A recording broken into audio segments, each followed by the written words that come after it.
Hello, one and all. Welcome back to the channel. It's a new year. It's a new me. Not really. I'm still very much the same.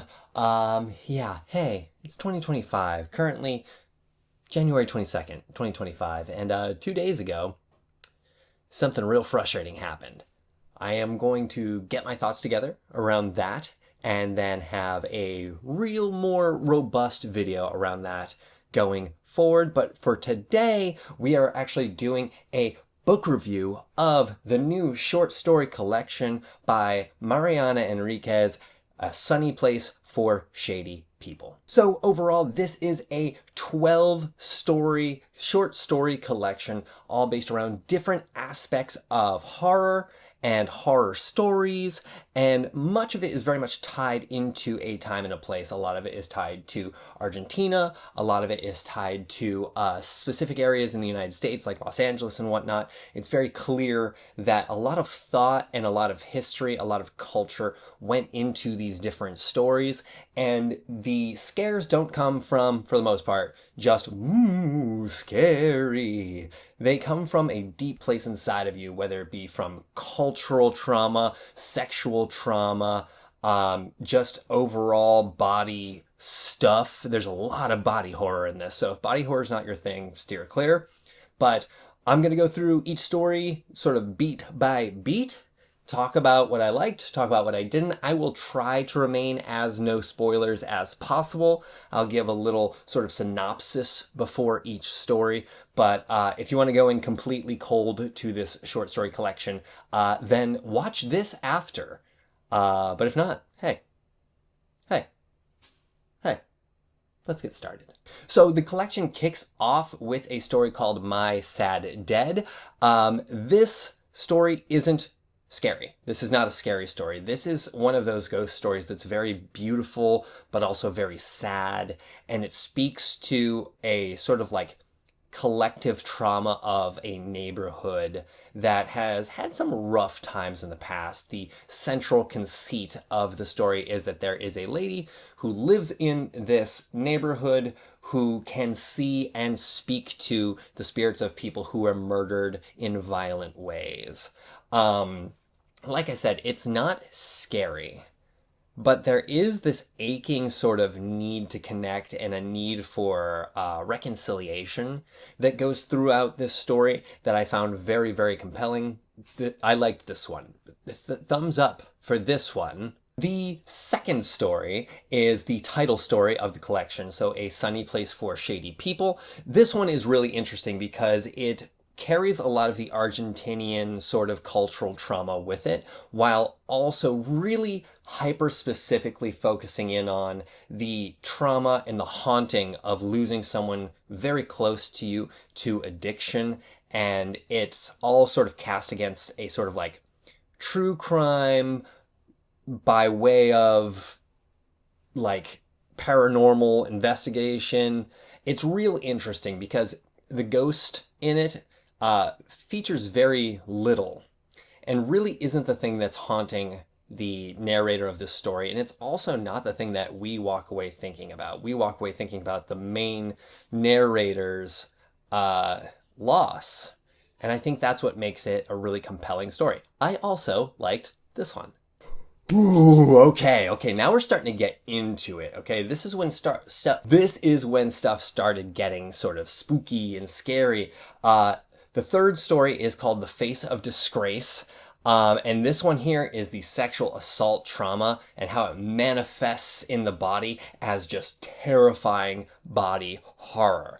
If you can't handle sexual assault stories or mentions to it, it's not super graphic, but if you are very sensitive to it, steer clear. But this one, oh boy, the body horror aspects of it are not what you're expecting if you haven't read this already. And it really focuses in on how traumatic events, and in particular sexual assault, strip you of your identity and who you thought you were, and shows you just how fragile your sense of self and your sense of where you belong in the world and how the world belongs with you is. It shows that it's real fragile. So this one was the first one that gave me a little bit of the heebie-jeebies. It is a difficult story. It is a challenging story, but it's a very rewarding story. So, yes, recommend. The next story is one called Julie, and it's really odd. It's an odd story. The short version is the narrator's family from America come to visit Argentina to try and find some sort of psychiatric help for their daughter, who is essentially having sex with ghosts. It's not a scary story. It's a very unsettling one, but because of the pathologizing of difference and the pathologizing of this specific haunting, like, nobody believes this character when she says that ghosts are giving her the old what for. What a fucking way to put that. But it is really interesting. If, like, it's a shorter story, not super scary. One thing I do want to address about this, I made a point of looking around online prior to filming this sort of review to see where other people's heads are at, and I was kind of really disappointed that a lot of the most popular user reviews on Goodreads didn't have too much to say that I felt was of particular use. And in this story in particular, like the top review on Goodreads gave little synopses or little like almost mini reviews for each story. And for this one, it was like, wow, didn't expect there to be fat phobia in this. And or what it was being like, oh, the author being fat phobic, something along those lines. And that's something that really gets my goat, where people seem incapable of understanding that characters in a story are not the author and do not speak with the author's authority. Just because the people in this story are fat phobic to the character of Julie doesn't mean that the story is fat phobic. It doesn't mean that the author, Enriquez, is fat phobic. It's really frustrating how bad people's media literacy has gotten in this, the age of no nuance. The nuanceless age. That's what we live in now. The nuanceless age. Yeah, end rant. The fifth story is a story called Nightbirds. This one takes a different approach to a lot of things. This one, the haunting, if you want to call it that, is chronic illness and mental illness, like two of those. And it's deliberately vague as to whether or not the narrator of this story exists. But it's such a great example of using an outsider perspective to make things that are very strange even stranger, but at the same time familiar because the narrator themselves is strange. Hopefully that made some sort of sense, but I did very much enjoy this story. So the next story was one called Metamorphosis, which is I believe, deliberate sort of homage and nod to Franz Kafka's story of the same name. This one's a weird one. This one's really weird. It's not so much, I wouldn't even say it's horror. I honestly don't think this one really belongs in this story collection. Not to say that it's bad, but it is just someone dealing with the strangeness and uncanny aspects of aging in a very strange way. And I'm still thinking about it. I don't really know what to make of it, but I did enjoy it. The same cannot be said for the seventh story in this collection, Hyena Hymns. This story, for my money, is the worst one in the collection, which is really sad because the rest of these are just banger after banger after banger. But this one just kind of really fell flat for me. I didn't know why things were going on. It felt wildly out of place and not thematically consistent with everything else that was in the collection. Like, yeah, there is a bit of sort of the history and past of Argentina in this one, but it felt kind of sophomoric in a way. Like it didn't feel like it was fully baked, which is really strange because the rest of Mariana Enriquez's stories in this are just so outstanding that this one being bad is really, really noticeable. It's a real sore thumb there. The eighth story, however, is a very visceral one, and this, I think, is so emblematic of this story collection. It's called Different Colors Made of Tears, and oh my goodness, this one is fascinating. The sort of like billboard pitch, and I don't want to give it away, is that it is body horror and haunting and violence, where the haunting is misogyny and fashion and marketing is just unachievable beauty standards for women. It was very, very graphic, and it was very, very visceral, sometimes literally viscera. But yeah, this one was really good. I enjoyed it quite a bit.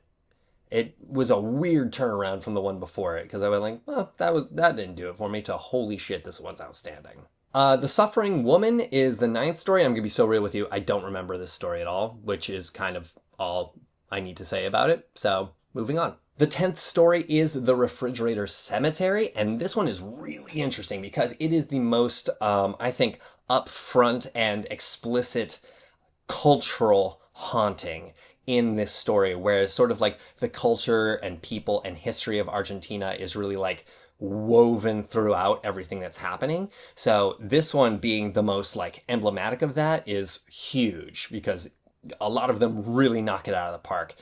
And this one is just so interesting because I think it can be such a applicable allegory to so many aspects of not only Argentina's history, but like the US right now, right? Where the horror is being a bystander while something terrible is happening, and the guilt of not intervening, knowing that you could have, and carrying that with you for the rest of your days, seeking some sort of absolution, some sort of like just, exoneration for the crime of not doing the right thing. You didn't do a bad thing, but you didn't do the right thing.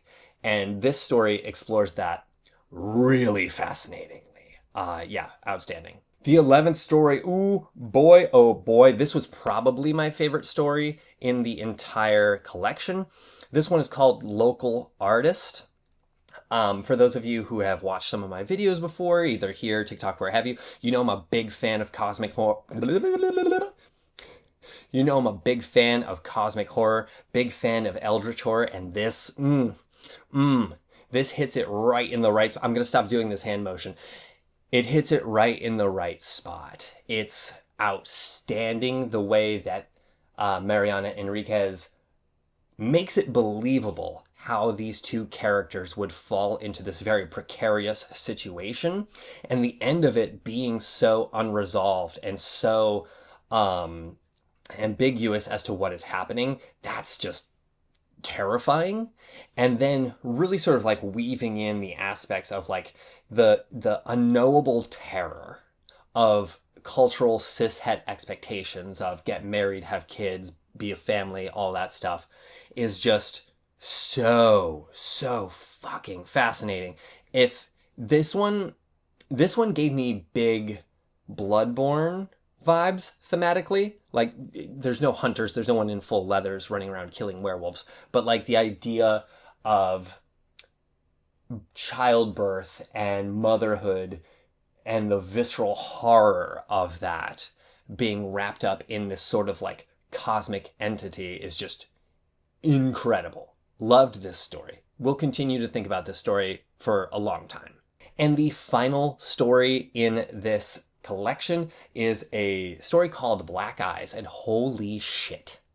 This story legitimately terrified me. I had to turn it off when I was listening to this aspect of it while I was driving home at night. A lot of it takes place in a car at night, and kids are creepy, man. Kids are creepy, and especially like the atmosphere that Enriquez is able to craft in this story. It's the classic Haunting of Hill House where you only ever see like the door bulge, You never see the ghosts, you never see what's stalking down the hallways at night. This, you see the kids and they're terrifying, but you don't see what they do. And that, I'm getting literal goosebumps right now. Probably can't see it. But like the end of this story, the stillness and just unknowable terror of it all was so good. It was so good. I love this story, and I hate that I read it because it's fucking terrifying.